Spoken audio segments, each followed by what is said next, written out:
Hi guys, and welcome back to the course. In this video, we'll talk about the Docker capabilities. The Docker capabilities allow us to manage the permissions that a process can use to access the kernel and segregate root user privileges to limit actions that can be accessed with those privileges. So we already talked about that when we execute a Docker container, it runs as a root user. So as we talk, this practice is actually not a good idea, especially for services that receive requests from users or other sources. So it is quite important to note that in a container doesn't have some of the root privileges of Docker in the same way as a Docker host, even if you run this container as root. This is because Docker containers run with limited number of capabilities by default. And so here I decided to show you some of the key capabilities that the Docker container have. So the first one is the cap syswalk, which is responsible for modifying the behavior of the kernel lock. Then we have the capnet admin, which is used to modify the network configuration.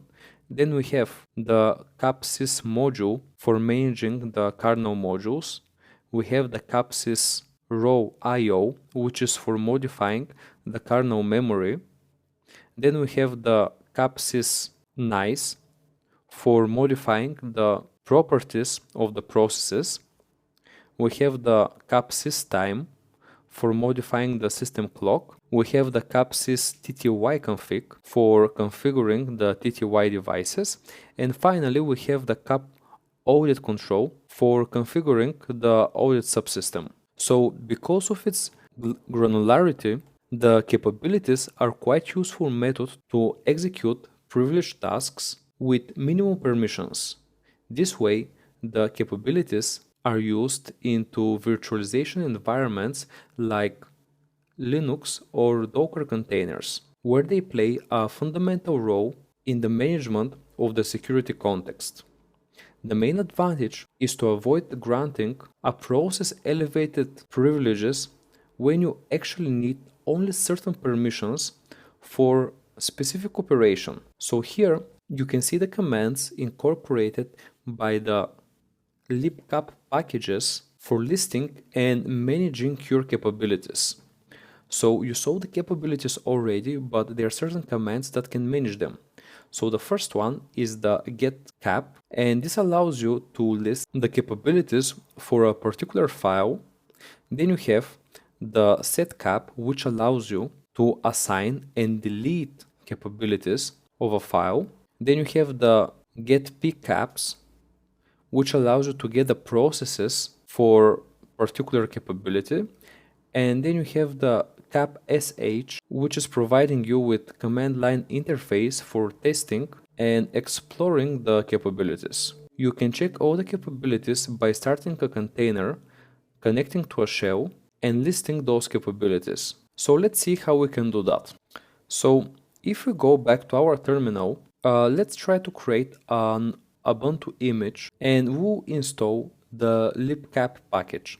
So let's do run, actually docker run it and then Ubuntu. Okay, so let's do update. Okay, so let's run that, and this will give us all the backups and update our system.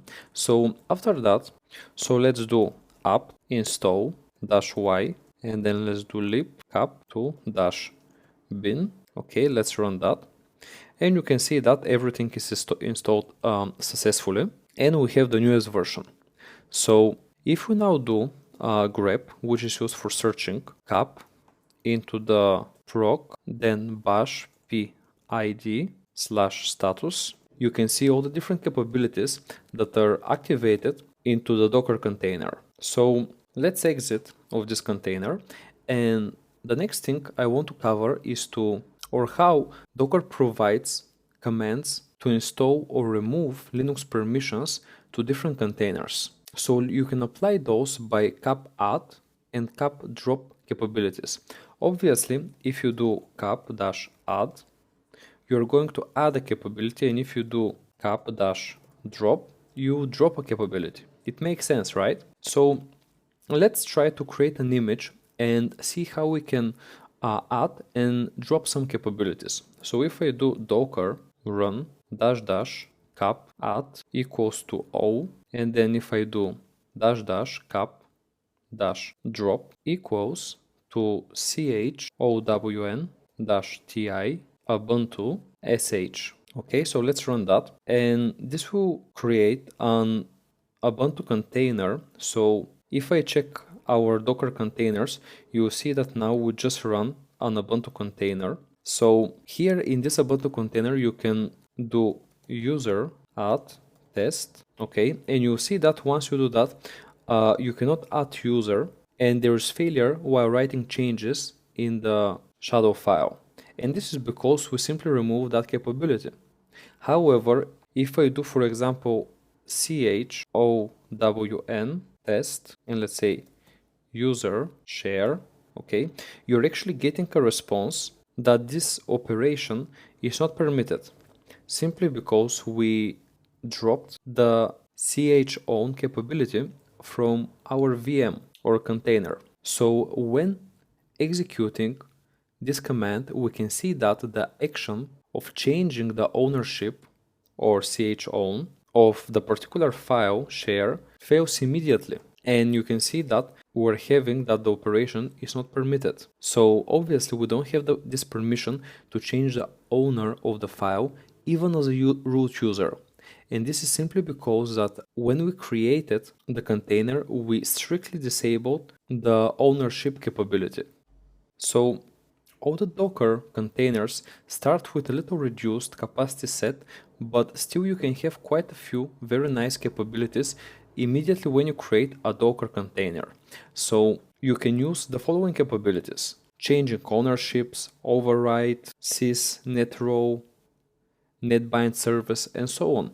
So you can really play with those capabilities and either enable or disable all of them. You can, of course, remove all those capabilities by simply writing cap drop and remove each and every of those, and you can try it yourself too. I also recommend you to always try to remove the set UID and set GID capabilities as we did in the previous video, so you can be sure that no editing of the user IDs can be done. So if we go back to the terminal and try, let's say, to disable the set GID and UID, we can do it in the following way. You can do desktop or docker run it cap drop set GID cap drop set UID python sh. Okay, so this will simply create a new Python container in Docker, and it will disable the set GID and set UID functionalities. So let's run that, and you can see that now we're in the shell and we also have our Python container running, and you can check whether you have permissions to enable UID and GID by writing cat proc self status. Okay, and here if I move to the top of this file, you can see that you don't have any permissions to change UID or GID, which is exactly what we aimed. So this is a very good way to manage your capabilities using the cap drop and the cap add flags. This will really improve your security and will give better control to you on the containers that you're creating in Docker. So that was everything I wanted to share with you guys in this video. Thank you for watching, and in the next one we will finally start with the Docker Content Trust.